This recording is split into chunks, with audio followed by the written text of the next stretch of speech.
I started telling the truth about what was actually going on in my life when I became a single mum at 38 weeks pregnant with my second child after my partner of 10 years told me that he didn't love me anymore, didn't want to be a family, was checking out. And I think that I had been concealing the truth or not being like completely brutally honest with the people in my life up to that point, because I was also in a fair amount of denial myself about what was going on, how I was being treated, how my eldest was being treated, and where my life was headed, because I didn't want it to be true. But after I had spent years being subjected to things that I should never have been, my daughter also the same, and the worst had happened, the thing that I was trying to avoid the whole time, after that had happened, I don't think it was a conscious thing that I thought, right, I'm just going to start telling everyone now.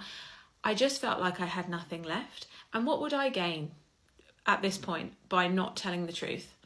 So when people started asking me things, I started just being very honest. And I probably was saying it in a very factual way because I was completely depleted by that point. I was a shell of who I am now and who I was before. And what happened was that people were horrified. Everyone was shocked, appalled, and horrified at the things that I was revealing just so candidly. I don't know if that's the right word, but they would ask me simple questions like, when I was heavily pregnant and my toddler was unwell, and they would say things like, oh, is he taking her to nursery today? Or, oh, did he get up and, change the bedding in the night? And I'd be like, no, I've done all of that.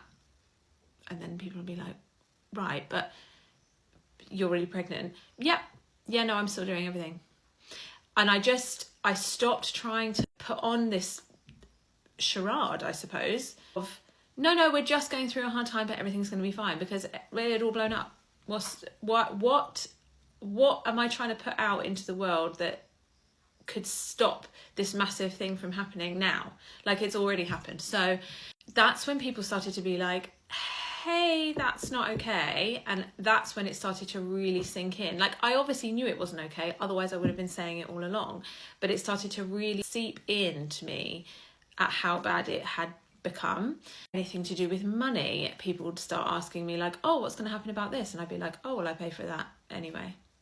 What do you mean you pay for that anyway? You work part-time, now you're on maternity leave and you're raising 2 kids by yourself. Huh?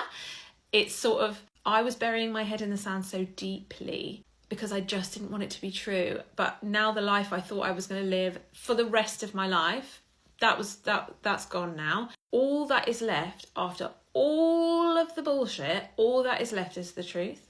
And if I tell the truth, I know that my side of the street is clean. So what do I stand to lose? Nothing. Because what I thought I had has gone.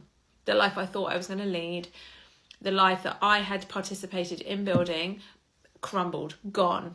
All that's left is the truth. And even the small percentage of it I have shared on here has been met with, what? What? Absolute outrage, right? And there's plenty I haven't put out here. Being able to tell the truth and know that you did all you could and you made all the decisions that were best for other people as well as yourself is freeing. But you can also expect for other people to be horrified by what you tell them.